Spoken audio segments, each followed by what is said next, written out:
information featured in this program is general in nature and therefore should not be relied upon. Guests appearing on the program may have commercial arrangements with some of the companies mentioned. Before making any investment, insurance or financial planning decisions, you should consult a licensed professional who can advise whether your decision is appropriate for you.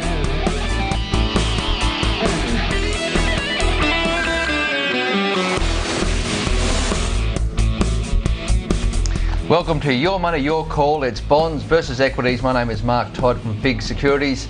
If you have any questions about tonight's show, if you want to talk about the bond market or the share market, please call us on 1300 30 34 35, or you can email us.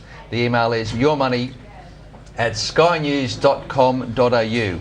And joining me on the panel tonight, we've got Dan Eakins. He is the Managing Director at Deutsche Bank Australia, and we have John Pearce. He's the Chief Investment Officer at Uni Super. Dan will be the expert tonight on REITs. He looks after all of Asia for REITs. It's a big area, Dan. It's Thank you. Quite a lot. But I want to start with you, John, because this is backed by popular demand, isn't it? The reality is that you came on the show in December, and to set the tone for the three viewers that were watching, we've now got a few more. We were talking about the way the market had tried to prepare itself for the US, the fiscal cliff. That was all, doom, and I was trying to talk to you about the US markets and what you thought, and we've got a clip. So we'll go to the clip on what John thought back in December, and we'll try and get what he thinks about now. So if we can go to that clip, please. I mean, this is a country that has a long history of reinventing itself. If you look at their approach to the GFC, it's been textbook crisis management. They took their medicine, they took a lot of it, and they took it quickly. And you compare that to the US, European situation, where you've got the Walking Dead there with the banks. So we've moved on from the Walking Dead in Spain a little bit. That's all sort of calmed down. But how do you see the markets going forward now that we've had this enormous rally? The US, we talked about it before we came on air. They seem to be really supercharged at the moment, don't they? Yeah, absolutely. Look, it's a fact that the market is now between 10 and 20% more expensive than it was 12 months ago, but the question is where it goes from here. The conditions that were in place that supported this rally so far, to me, are still in place. And in particular, it's liquidity. Valuations still don't seem to be stretched. And now you have a situation where the economic fundamentals, which GDP itself, I don't think is I think people overestimate the importance of that. But what it does do is it improves confidence, improves sentiment. So now you've got this third leg, and so I still see that there are legs in this rally. Yeah. And in terms, we're talking the US, we're talking both us and the US, because I feel that sense that, I don't know about you, Dan, but the idea that anecdotally we had a great print on employment numbers. And everyone looked around the room and said, how did that happen? So how does the economies just anecdotally feel to you, Dan? What do you think in terms of what John's talking about, these great drivers in the moment? Yeah, I think that the confidence in the economy is improving in more starting from a global perspective. I think with more action in Japan and the action earlier on or late last year with the ECB. And I think, some increasingly good numbers coming out of the US has sort of built the perception that the worst is behind us, and that this rally that we're having this year won't fade like it has in the previous years. And you're thinking both Australia and the US in terms of that rally perspective?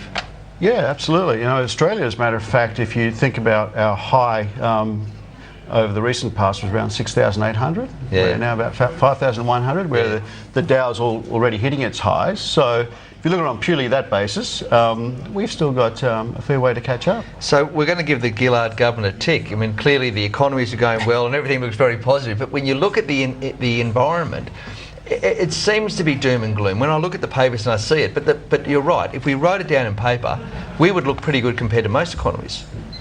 Employment being what it is, GDP being what it is. You're right, Mark, but look, I'll just caution on looking at economies. If we roll the clock back 10 years, right, and if I said to you that over the next 10 years, the Chinese economy was going to grow by 10% on average or more for the next 10 years, and the US economy is going to grow by 3%. Yep. And where are we going to put your money? I think 9 people out of 10 would say China for sure. For sure. Guess what? Hasn't worked. Hasn't worked. No, that's right. The US market is outperformed China. Yeah, and it's just so mobile, isn't it? The US market has proven it's one of those things. When you go to the States, they talk about how mobile their market is and how it adapts to change, and you think that's just your inherent patriotism, but it's turned out to be true, hasn't it? Yeah. I think when you talk about, is it an Australian phenomenon or a US phenomenon, the improving growth and the relative strengths of the Australian economy, I mean, I have to give credit to the US economy. It is a very efficient economy, and I think, in Australia we were talking about there being a two-speed economy, and then when the commodities were going down, it started to look like a no-speed economy, and so. I think that there's some work that we need to do in the in the non-sort of resources part of the economy, if you like, in terms of increased productivity and what have you. So I think that's a concern, that if the resources part of the economy is a bit weak, then that gets a bit exposed, and hence the monetary support. Well, there's true in that when the RBA, because when we look at the cash rate at 3%, and everyone a few months ago had said it's going to 2 3/4, 2.5, and when we read the RBA, they talk about another driver in the economy. When the miners come down, there'll be other sectors that take over, and it hasn't ever been clear to me. I think they think it might be construction, but what would you think would be the other sector that they're thinking of? Is it construction? When Glenn Stevens was asked that question, he says, look, I'm not really sure, but it'll happen. All right, so I guess we'll just have to take the governor's lead on that. You see another lead in the economy that might be driving? Is it construction for you guys? Is that what you think it might be? Oh, I think that the residential sector has to be sort of getting to a bottom, and I think we're starting to see some signs with the the lower cash rates that volumes at estates are starting to improve a bit, and anecdotal evidence of house prices stabilising or starting to rise. So I think the housing sector could be providing a bit of an uptick. So it's a slight segue into what we're going to talk to you about in terms of REITs. But first, before we go to that, can you just tell me a little bit about Deutsche Bank for the viewers at home? Yep. How long has it been here? What sort of size is it? Some idea, because I think the banking sector for the viewers' mind are the four majors and a few regional, Suncorp and the like. So Bendigo and Adelaide. But tell me about Deutsche Bank. Okay, so Deutsche Bank have been in Australia since 1974. We have about 1,000 employees, and we are involved in the range of investment banking activities, and I'm within the Asset and Wealth Management division, and the Asset and Wealth Management division globally manages about $1 trillion, and I look after the real estate securities part of that. $1 trillion. It's a lot of cash, isn't it? Yep. We have a caller in. We've got a caller, Peter from Sydney. Hello, Peter. Hello. So, hello, David from Sydney. Oh, hi there, guys. Look, I just wanted to sort of get your people's reactions to Gerald Minnick from Morgan Stanley on AM this morning. You'd have to tell me what he said. Well, what he said was basically that we have essentially failed to deleverage all over the world, that despite what we're doing, that in fact there has been no progress on deleveraging in any of the major economies, and that he thinks, and we know he's a legendary bear, that there is a very, very real risk of the world economy unravelling over the last couple of years under the scope of this huge amount of debt that is failing to be addressed. And I know that's a sort of not a popular view with everyone enjoying the rise in equities and so on and so forth, but I think Gerald has the history of having predicted the 2008 problems, and I think he's someone who needs to be taken seriously. So I just wondered what your views were on that. I don't know Gerald myself. I've known Gerald for about, not known him personally, but I've read his stuff for about the last 20 or 30 years. He's predicted about 20 of the last 2 recessions. So look, if you keep on calling a recession, eventually you're going to be right. Just a point on debt. The common metric that's used by these doomsayers is gross government debt to GDP. It's one of the most absurd metrics that you could think of. You're comparing a flow, GDP, which is the income that an economy generates on an annual basis, to a stock concept being debt. So whenever you're comparing a stock of something to a flow of something, you're always going to get ridiculous numbers. So, you know, America's debt to GDP is 100%, but it doesn't actually mean anything. America, in fact, in terms of if you compare interest expense to interest income, you know, the American household is this is the best they've had it. They're in great shape. If you compare assets to debt, which is a stock with a stock, it's not that bad at all. Australia, we're the richest we've ever been on a net wealth basis.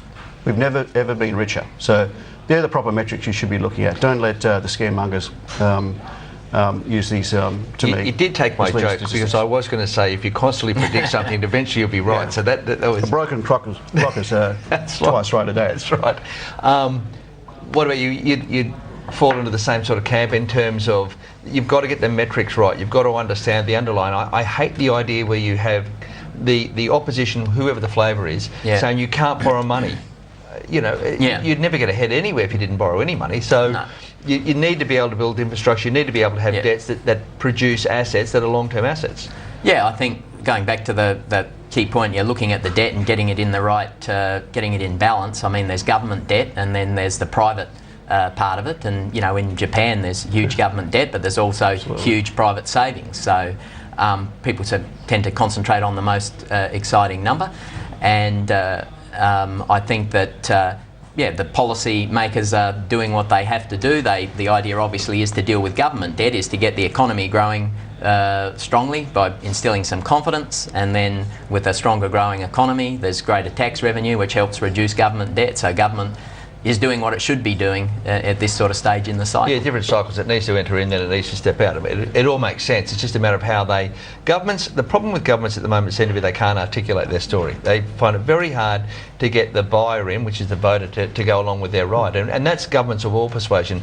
The Japanese government seems to be doing quite a good job at the moment in terms of the support. And I asked you because of your Asian bias in terms of work overseas, and you're very familiar with the Japanese markets. That's been quite aggressive the way the new government has come in, isn't it? Well, there's been a lot of talking at this stage, and recently they've just confirmed the election of the new BOJ governors, and you know, to my observation, they're doing their very best Ben Bernanke impersonations, and you know, persistently using the phrase that they'll do whatever it takes. And you know, we've seen how that works in Europe recently after sort of not being prepared to make those sort of statements. Once the government steps in and says, well, we're there and we're the lender of last resort or the provider of funds of last resort, that can have an incredible positive effect on the market even before you put any money behind it, which the Japanese haven't done yet. We have another caller. We have Fabian from Sydney. Hello, Fabian. Fabian, how do we help you? Good evening. I'm calling regarding the HealthScope notes. I've got a portfolio about 60% stocks and 40% bonds at the moment, and I'm planning to add 5% of HealthScope notes. I wonder, what do you think? Is that a safe bet, or you wouldn't go into those bonds? Are you familiar with the HealthScope? No, look, we tend not to look at the small cap or the smaller companies and that sort of things. With bonds, we're sticking to usually the banks and sovereigns, etc. Yeah, well, Fabian, we weren't involved in the purchase of the HealthScope bonds, but one of the reasons that we weren't involved was it was taken up so quickly by the institutional investors. And we had Mason Stevens on last week talking about HealthScope, and they really liked that sort of sub-debt piece. I would offer the thought that it's a very high return, so there is definitely some risks around a 10.5% return when cash rates are at 3%. But if it's only 5% of your portfolio, when you think of portfolio consideration, you do need to have some of the assets that look like they'll have some, they call it juice in the portfolio. And we think HealthScope as a sub, it wasn't a bad bond at all. So we would offer the thought that some clients, it would definitely suit their portfolio, so long as there's a lot of balance in that portfolio. But we certainly wouldn't have thought that it was a negative, as we do with some of the hybrids that we do see coming around the markets. Did you get a chance to look at any HealthScope bonds? Do you see anything in that? Not at all. No. You're sticking with those REITs. That's it, yeah. I think we're going to head off to a speed round. So I think it's going to be the bond of the week. At the moment, the bond of the week for me, I've got 30 seconds to talk about this bond. My bond of the week will be Gem South Bank. The Gem South Bank, I think, is a great bond. It is the maturity on that, or the call date on that, is June 2018. It's a public-private partnership, and it's in what they call the run-off phase. The bond has been handed back. There are 8 buildings in Queensland built for the TAFE organisations, and so they run them off. They pass them over to the government, and they're taking the Queensland government receipts. You'll get about 5 3/4 yield, and the running yield will be about 6.39. We like the look of that one.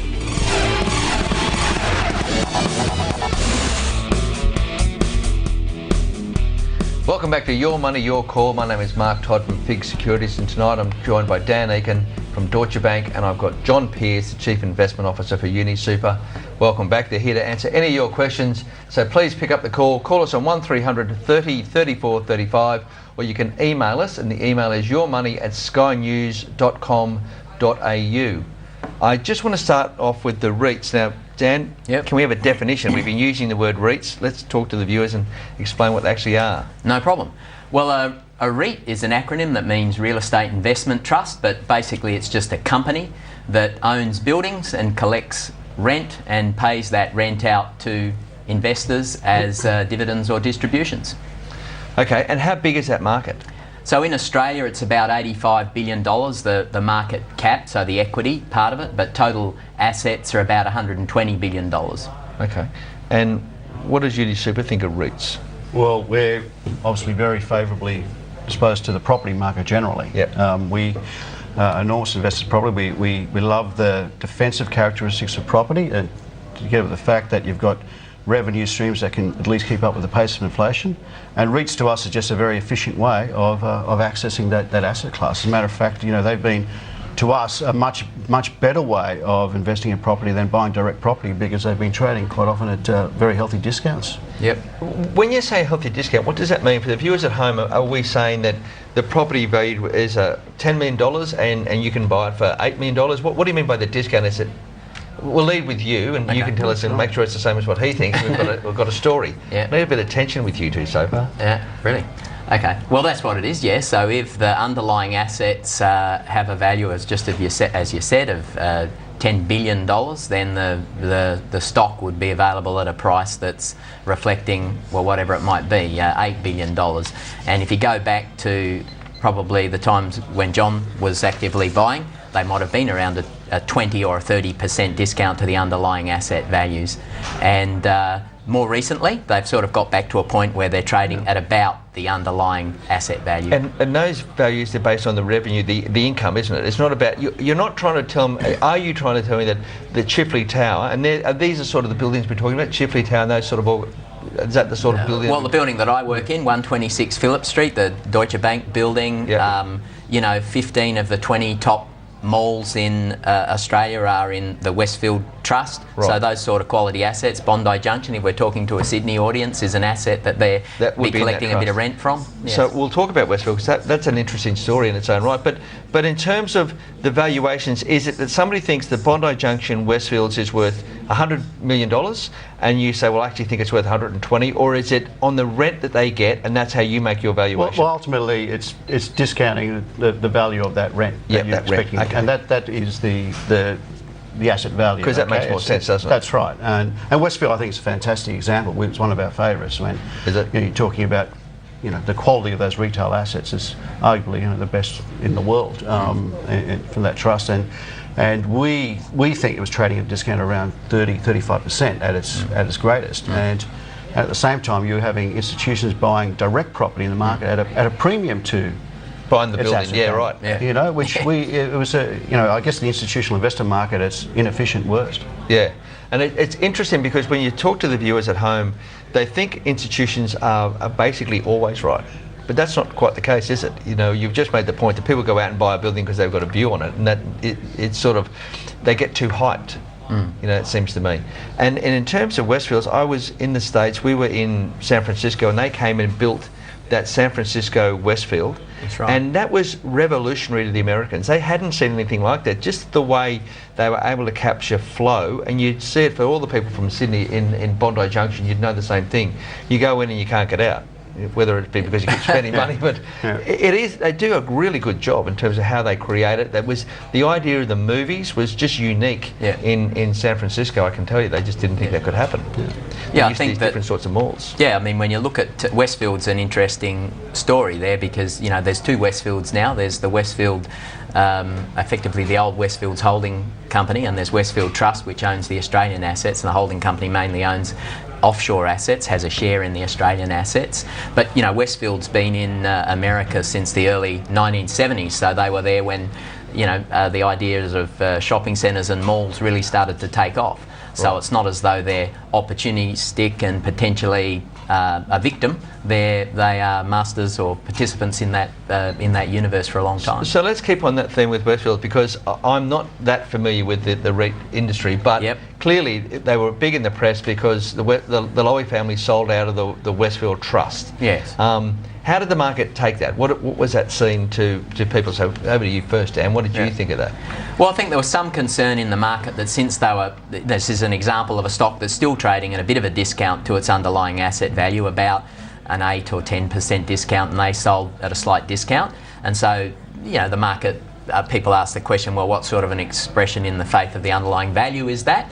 But I think that the Lowy family has their own investment plans, and there are other investments elsewhere, and they haven't been that well diversified. So they've showed great commitment to these vehicles over the years, and now they've decided to pull out whatever it was, $600 million to invest in other areas. And they could buy bonds.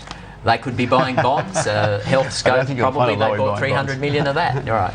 Yeah. What are the institutions think when they see that?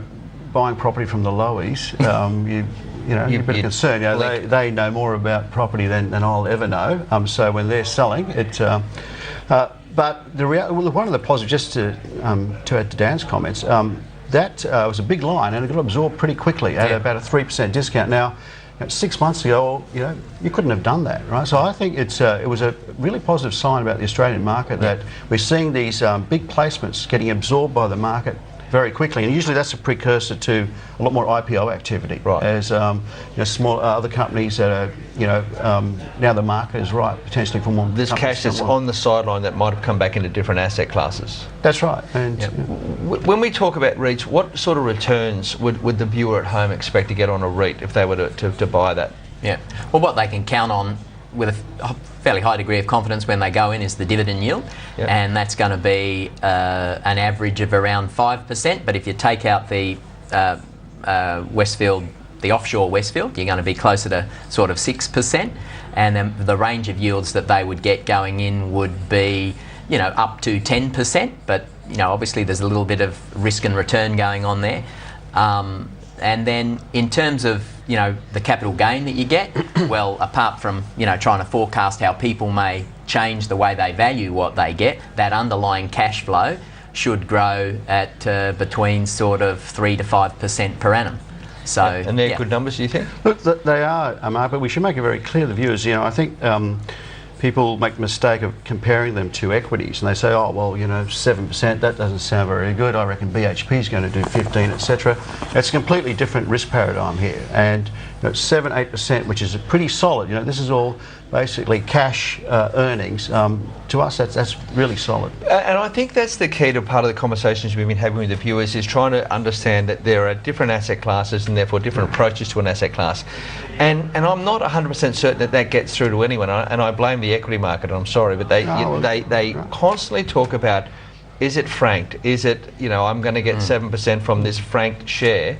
And of course, when the NAB comes out and does its restructure around what it will do with technology and the like, it sells off 1.5%, and you do feel that underlying nervousness that you are at the bottom of the curve. You're in the riskiest part of the asset class, and I don't know how to get that through to enough of the customers. So that is what you need to do. You need to treat apples like apples. Do you find that hard to explain to the people that would be, the uni super, they're academics, they're smart people. Do you find that hard for them to get to grips with? Look, what it's very difficult for people to do, and it's human nature, is to look past the volatility of a share price and look at underlying earnings. And I always love putting up the slide of Commonwealth Bank, for the last 20 years. You know, they haven't missed a beat with dividends. Yep. Yet their share price is, well, it's high now, but you know, prior to the GFC, it got to $65. During the GFC, went down to 20s, and yet the dividends didn't miss a beat. So, and ultimately, you're valuing the cash that you get back from CBA. Yep. So the intrinsic value doesn't change that much. Yet people look at the share price. That's the hardest thing to educate people about. And speaking of CBA, I mean that's a $112 billion company. I mean that is a big number, and you look at it and you see Citibank, 135 billion. We're in the top 10, and they're effectively only in Sydney. I mean, if you went to CBA, well, only in Australia, I should say. Yeah. But if you go to CBA New York, we would probably make up half the office. It's not like they are a global organisation, and I don't deny for 1 minute that they're a well-run organisation and they are a very strong ship. But does that make you nervous? And I don't need you to speak about specifically CBA, but this rally in the bond-like equity, does that make you say, everyone just please calm this thing down? Mark, what would make me really nervous? If CBA had a big office in New York. Yeah, that's right. I'd be really nervous. Absolutely. They stick with their knitting. That's right. It's a great bank. Yeah. Look, let's talk about yield, because it's this is a bond program, and CBA has had an enormous rally, but it's $70 now, all-time highs. Previously, when it was $65, etc., earnings were about $4 billion a year. This year's earnings about $8 billion. Yeah. Somewhere at $7.5 billion. So, that's the other thing too. On a fully franked basis, the yield is 7%. Mm-hmm. Right? Now that'll be much higher than Citibank's yield. So to our pension members, you can talk about how expensive it looks on a price to book or something like that versus Citibank, but they're happy to take the 7% fully franked dividend. Okay, and you're of the same view? Is that what you're hearing at Deutsche Bank? I mean, Deutsche Bank Private's enormous. Is that the same sort of thing? Happy to stay with the banks at the moment. Do you think that they're going to start to move into other risk assets? The investors generally? Yeah. I think that I sort of won't make a comment on the banks, but that sounds fair to me. But I think, we're definitely seeing that there's a part of the rotation, if you like, out of bonds. They are at least stepping into real estate securities along the way. We're seeing flows both in Australia and out of Japan that are sort of targeting that yield with growth story that you get from real estate. Dan, now we've got you on the line. We're going to do the speed round for you. And I know that you're going to be very good at that. You're going to be looking at this camera. All right. And for the next 30 seconds, you're going to tell us what you think cash rates, currency, equity and debt markets are. And your time will be starting any second now. Okay, well, I don't think that really there's going to be that much change in any of those variables over the next, or till the end of the year. As we get into 2014, I think it might be a bit of a different story.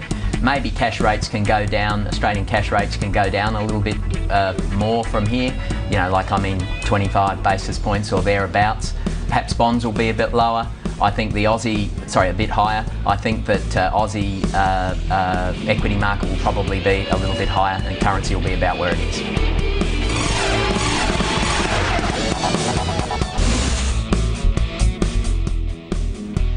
Welcome back to Your Money, Your Call. I'm Mark Todd from FIIG Securities, and today we have Dan Eakins, Managing Director at Deutsche Bank, and we have John Pearce, and he is the Chief Investment Officer at UniSuper.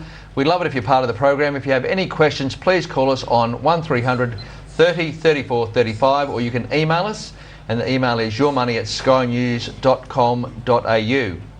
And we will go to one of our emails. We have an email from Tom, and he writes, like many retail investors in Australia, I know very little about corporate bonds. What would be the advantages and disadvantages of buying a CBA hybrid, I think he was looking at, a CBA bond through the ASX, or buying it through a broker? I think I was talking just before we came on about the idea that, Tom, it's not a bad thing to buy any of them, but the point I would note, institutions don't buy these bonds. The hybrids are listed for the retail investor, and it's not because of the generosity of the banks. It's because they get really good funding at the right rate for the banks. So if you were to buy bonds through the over-the-counter market, it makes some sense that you're buying where the institutions are buying, because you get, theoretically, well, in point of fact you actually do, you get a better return than some of the hybrids. So Tom, to your email, the answer I would offer is that you'd buy a little bit of both. If you do like some of the franking dividends and you like CBA, they're good credits, but in truth, you should spend some time learning things like the health scope, things like the bond you've just shown you, the Gem South Bank.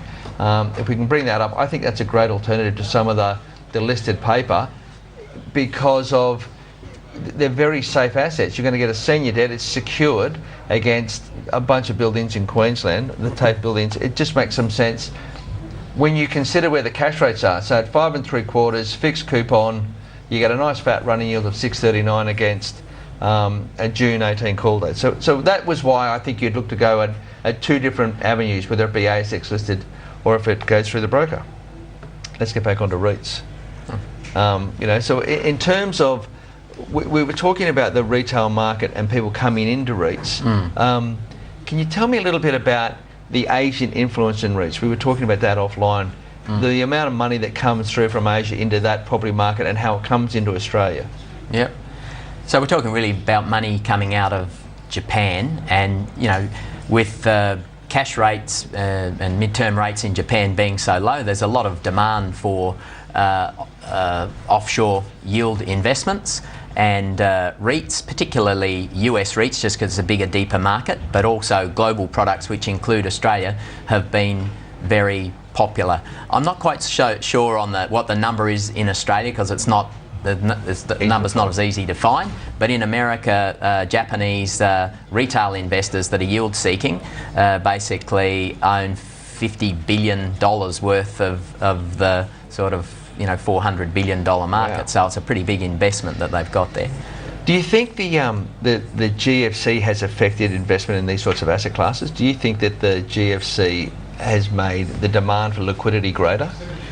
It should have, right? But I don't know if it has. I think there was a knee-jerk reaction. There was obviously a couple of very public, issues with a couple of the big funds that were holding a lot of the liquid assets, etc. But I still believe that people, institutions generally don't put a high enough premium on illiquidity. Right? The attitude is, hey, we've got long-term funds, therefore we can load up on illiquid assets. And I actually won't worry too much about trying to earn a premium. So when you have an infrastructure asset or a direct property asset, you see a very competitive bid situation. And I think ultimately there are usually better assets, similar assets on the listed market, right? Which then you've got liquidity, etc. Yeah. So you're actually getting a better deal. For all the viewers out here, and one of the things that we talk about is the fact that the self-managed super fund sector is growing at such a rapid clip. It's almost 600,000 self-managed super funds. It's 3,000 a month. What do they need to be concerned about when it comes to looking at that asset class? Because for us, it's all about education on this show. We think the bond market is a fantastic avenue for everyone. They need to have a component of their portfolio in bonds to stop the volatility. You're talking about REITs as a less volatile asset class. Yeah. But what do they need to be worried about? What do they need to look for? I think they just shouldn't take the headline yield as the only piece of information that they would consider. If you took the Australian REIT sector and sorted it from top to bottom by dividend yield, and you left off the top three, which I'd say may have their own circumstances for having high yields, but if you took amongst the next three or four, you might find a stock in there that's trading 20% above its underlying asset values, and looks like it's got an attractive yield, but you don't know that 20% of its assets are in Poland or something like that, and you still get a little bit of that amongst the REIT sector. So you've got to know what's underneath, not just by the headline yield. Sorry, can I just add too, Mark, because there's sometimes a bit of confusion between the difference between the institutional and retail money. So all the institutions will have what we call a property securities option, right? So one of the most popular options we've got is our property securities option, and our members will tick that option, and then we will invest in various REITs, okay? So the REIT will actually see that as institutional money, but of course it's retail money. These, the mums and dads have ticked the box and said, we want it. And that, for the people listening, it might be a safer option rather than trying to pick the REITs who actually look at these property securities. And are you seeing a growth in that from your member base? A lot of the switching activity, we talk about a risk-on rally. It's a selective risk-on rally. So you've seen a lot of people move out of cash, maybe bonds to a lesser extent, not really going the whole hog, and the REITs or the property securities have been a sort of a middle ground for them. I'm a firm believer that the great rotation is out of cash. It's out of cash into other asset classes. Right. There's no doubt in my mind. When we put that bond out today, the 5 3/4 for GEM, it went like hotcakes. Yeah. Everyone wants to buy that sort of return. Anything close to 6% when it's fixed, when they're comfortable. And everyone will say to you, that the journos will say there's a bond bubble. They really mean the government market. They mean sovereigns. And then they say, well, interest rates get sold off and this is really bad. People don't care about that. People care about what they get in their coupon, because that's a portion that used to be a term deposit. And the term deposit market, though, at FIIG we've got about 8 billion in term deposits, and there are people who will only, because of the capital structure, want term deposits. I get that they take that safety. But those people that can see 6% for a senior piece of paper, they really like 6%, and they don't really care that interest rates are going up. They want to look at some sort of long-term views. In terms of capital structure, how does Uni Super go about assessing that different, premium, if you like? Yeah, well, ultimately, to our mind, everything has to be priced off what we call a risk-free rate. So that is the government bond. Yep. And I'll come back to that. And with our high-risk equities, we'd like to see the risk-free rate plus about 4%, and that'll be in technical terms known as the equity risk premium. Yep. Then we have a bucket what we call moderate risk assets. So a lot of the REITs would fit into what we call moderate risk, where you've got some defensive characteristics plus growth characteristics. And we'd like to see about 2.5% over the risk-free rate on that. And then, of course, you've got bonds. The problem we've got at the moment, of course, is that the risk-free rate to us is artificially low. Right. You've got real rates in Australia of around 1% in the sovereign, and look, that's not sustainable. No. Real rates can't stay at 1%. For the viewers, what do you mean by real rates? The inflation, the nominal rate, the coupon that you're getting minus inflation. Yep. So, So inflation's at 2.5. Yeah. And if the bond market's producing 3, you're going to get 0.5%, and you're saying 0.5% isn't really going to work. It's not really going to work, and the medium long term in Australia, you'll find that normalising. I can't believe that they'll stay there. So in terms of those margins, because the risk-free rate is now artificially low, we'll probably add 50 points onto those margins now. What do you do about inflation assets then? Because one of the things that we've seen has absolutely been fantastic for us is Sydney Airport's Investra, all the inflation assets that give you, I think Sydney Airport traded today at about, in the high 4s over inflation. And I look at that number and I think people will in hindsight say that's just a terrific bond. It's a 2030 bond. Inflation plus 4.5% or whatever it is, that's pretty good. It's fantastic. If you look at all the funds in Australia over the last 7 years, they've had the CPI plus 3 or 4 as their objective.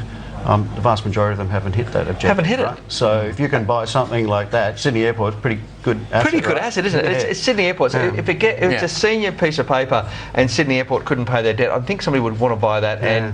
And even if they started to sell that off, you're at the top. You rank higher than everyone else. So it seems to make a bit of sense to want to move into those assets for a portion of your portfolio. Absolutely. I mean, that's what I think. Yeah. Hybrids. How do you feel about hybrids? We're not keen. We participated in Caltex, we participated in Woolworths. We thought they were well structured hybrids. If we had our time again, we would have much preferred to buy the shares because they performed a lot better. Look at that. But we think there's a lot of structural problems. You look at Origins, for example. Now, if you bought Origin hybrids, you've really been hurt with this latest downgrade. Yep. Right? Whereas the shares haven't done too badly. So these hybrids are supposed to be less risky. And there's real structural issues with that, and that's why we didn't touch it. And I think those structural issues are endemic in many of the others as well. Because it's in the documentation, isn't it, Dan? It's in terms of the way you would look at a REIT. You need to understand the documentation around who owns what, the ownership of the buildings, and the whole thing. Is that hard for a self-managed super fund to come to grips with? Or is it something that he should always say, I'm prepared to pay a manager because they're the sort of asset class, if you're buying... Yeah. How many shopping centres does Westfield own? What was it you said to me? Well, they own 15 of the top 20 in Australia, but they own 30, 40, 50 more assets in total, but going globally as well. Yeah. But I think the point is with real estate that some of the in infrastructure you've got these sort of concession issues, and what is the relationship effectively that you've got with the government with what they've carved out, right? So that is something to think about with infrastructure. But in real estate, what you're getting, I think, is a lot is clearer. You own the asset. You know, obviously you've got your obligations to council and what have you, but it's relatively straightforward. You own the asset, you put tenants in it, and you get the rent. So I think that's sort of quite a simple, pretty premise. straightforward. Yeah. I look at the growth in the industry super funds, and I'm moving around a little bit here, but we hear this idea too big to fail. Industry super funds, how do you see that? The way they grow, do you have any concerns too big to fail? And you know. Well, super funds, by generally, to me, failure typically comes through leverage. Right? Yep. If you look at the bottom of every failure of in financial markets through history, the leverage is usually at the bottom of it. We're not leveraged vehicles. We're effectively cash boxes. Right? So I get that. Leverage. But I wonder, what I look at is with some of these industry super funds, and I'm not talking about anyone in particular. Mm-hmm. There's a lack of assets, and there's so much money coming through, and I'm I work at a Ford Motor Company, and I expect my pension at, whatever it might be, 75% of my last wage, and I live a lot longer than I thought. And all of a sudden, I look for my super fund, and we saw it in people like Telstra, and that it came out a few months ago saying we might not be getting the returns we want to get. So it becomes very hard to get the returns that people need to get because they're probably living longer. So I suppose the question is around longevity. How do you find the assets that go for as long as you need? Is that hard to do? Well, property's a long tail asset. Yeah, you can put your hand up and say I've got some. Yeah. Well, I think that's right. So yeah, real estate is a what do we call it, a long duration asset with long term cash flows, and so I think it matches that sort of profile, and that's why superannuation funds would want to have that as a key portion of their portfolio without necessarily being concerned about the interim volatility. It's providing a regular payment which will match off with the regular payments that need to be paid out to investors or superannuation. Which makes a lot of sense, and it's something we talked to the viewers about the idea of being able to develop a long-term investment strategy for your long-term living. So that's something that's very important. It's both in the fixed income market, it's in the property market, but it's in an investment thesis. You need to start to be comfortable with that idea. Now that's it for this part of the show. We'll go to a break and we'll see you soon.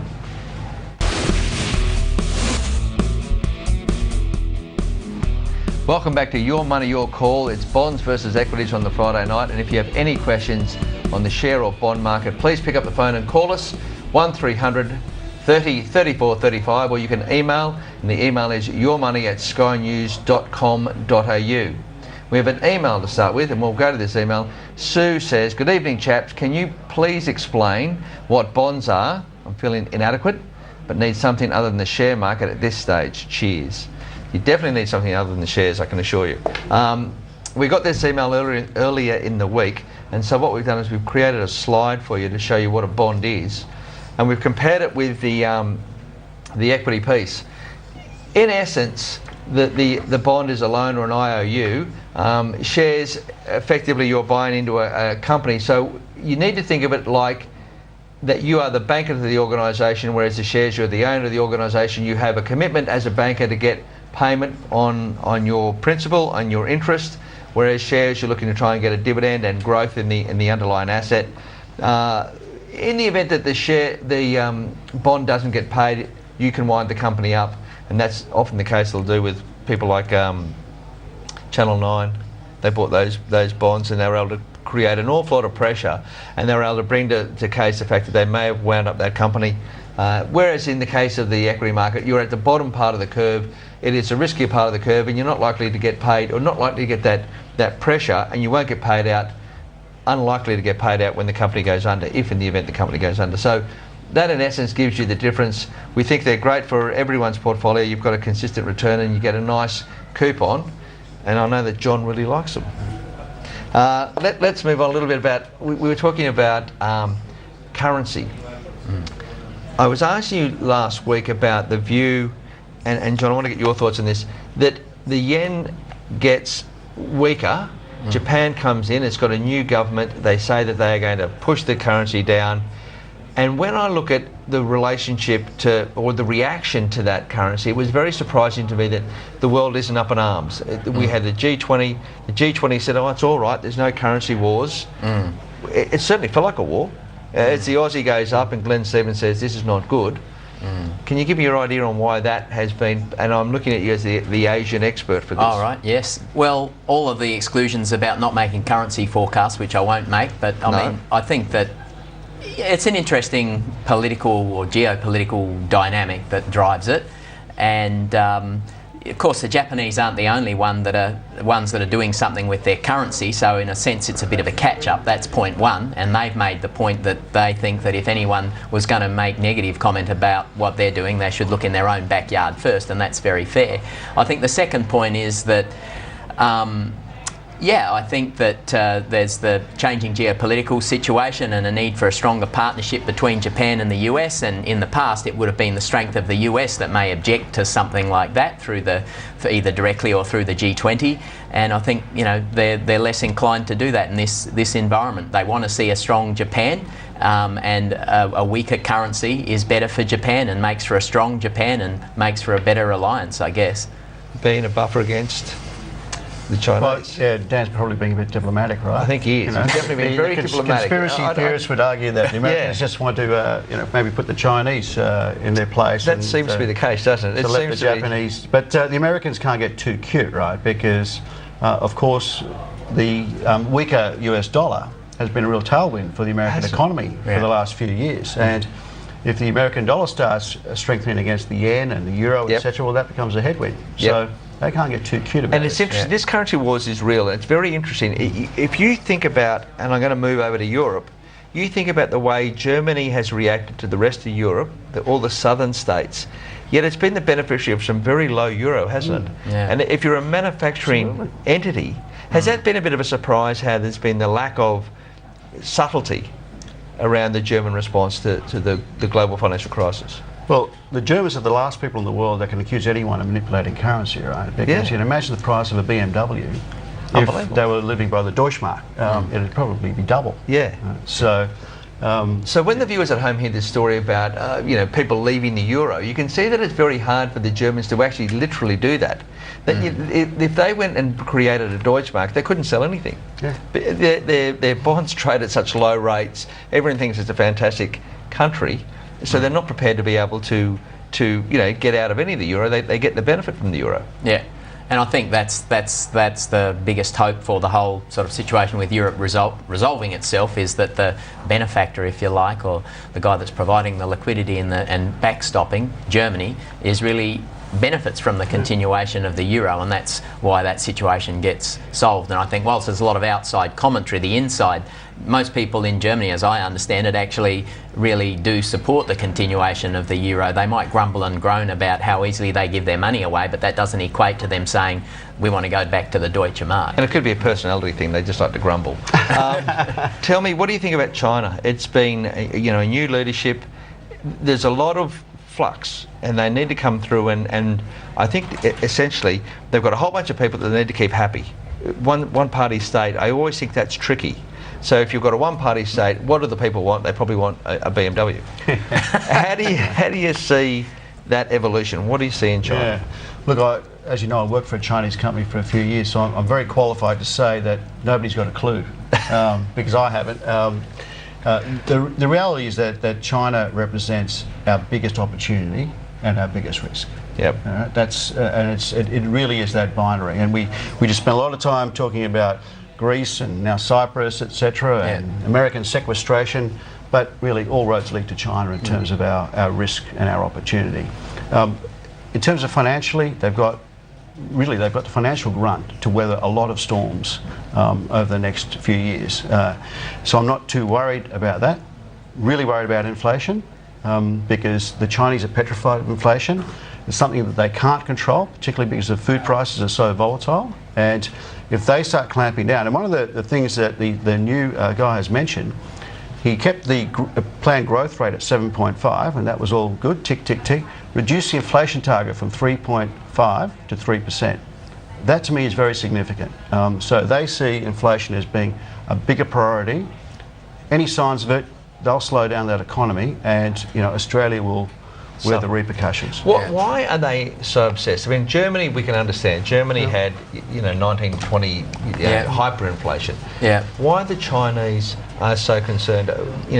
Governor Stevens here in Australia, he's so calm. But if you can't vote, you want to be happy, right? That's right. It's basically like that, I think.